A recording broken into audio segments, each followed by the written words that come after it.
Alrighty then, Deadpool 2, maximum effort time. Let's do this. X gon' give it to ya.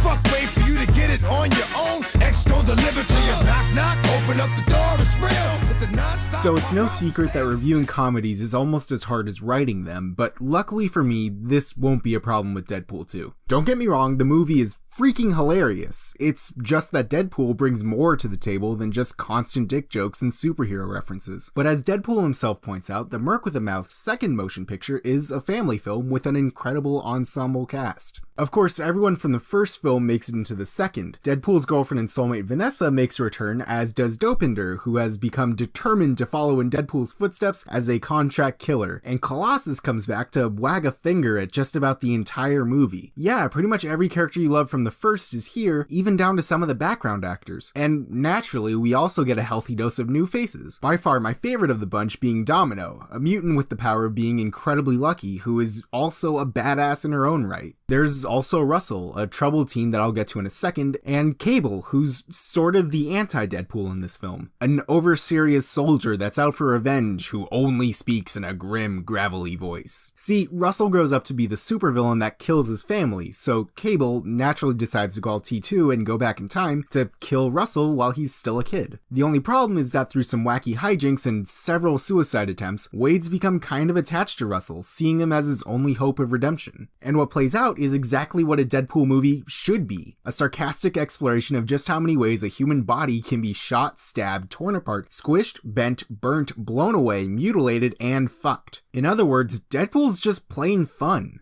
And I think that's an important aspect of the character that most people seem to miss. Wade's a sarcastic, narcissistic asshole, but he isn't mean-spirited. In fact, throughout the entire movie, Deadpool's only goal is to help out just about everybody he comes in contact with, and hopefully kill himself in the process. Sure, he's gonna do that his way, which involves a lot of bullets and a lot of corpses, but the only people he bears any sort of ill will towards are pedophiles and other genuinely terrible people. And that goes a long way towards helping the audience care about a character that could have easily been one of the least likable to see the silver screen since Triumph of the Will. It also helps that Pool has a different reaction and relationship with just about every character. Weasel, the aptly named bartender from the first movie, and Pool are close friends, while Pool and Negasonic Teenage Warhead share a sort of love-hate-respect relationship, not helped by the fact that Warhead gets a girlfriend in this one, who's just as sweet as Warhead is sour and whom Deadpool can't help but treat like a princess. Once again, Wade and Vanessa share a romantic chemistry that puts all other movie couples to shame, only rivaled by the blossoming bromance between Wilson and Colossus. Pool and Cable even hit it off once they start trading one-liners. I think one of the reasons Deadpool is such a versatile character is that he only gives what he's getting, and what he's getting is a wide array of wacky characters to bounce off of, and plenty of bullets. Speaking of which, did I mention that the action in this movie is fantastic? The film takes every chance it can to show off well-choreographed, bloody as fuck fight scenes that really take advantage of every character's strengths. And by that I mean, this isn't just a Power Rangers episode where everybody's fighting techniques can be swapped out with another characters from any other movie while still playing out about the same. Deadpool's fighting techniques would be impossible without his durability, and Domino's luck creates some Final Destination gags whenever it's time for her to throw down. Dopinder even gets his taxi into the mix. It seems like such a basic storytelling technique to incorporate a character's background abilities and personalities into their fighting style, but I'm having a really hard time thinking of a live action movie that doesn't just have generic kung fu or whatever. Right now is usually the part where I try to find something to criticize about the movie, but I'm hard pressed to find anything major. Sure, there's some shot continuity mistakes, but they kind of make the film feel scrappy and down to earth. If I had to lob a real criticism at the film, it would be structural problems. No, half the movie isn't told in flashbacks like the last one. I didn't have a problem with that, by the way. But just before and after every fight scene, we have to stop and explain what just happened and what's going to happen and why everything is important. And yeah, these scenes are hilarious. They just kind of kill the pacing a little. Or maybe the fight scenes were so freaking phenomenal that I was just a little overexcited to get back to them. Either way, if you liked the first, you are going to love every second of Deadpool 2. I know I sure did. But hey, if you like this video, feel free to let me know by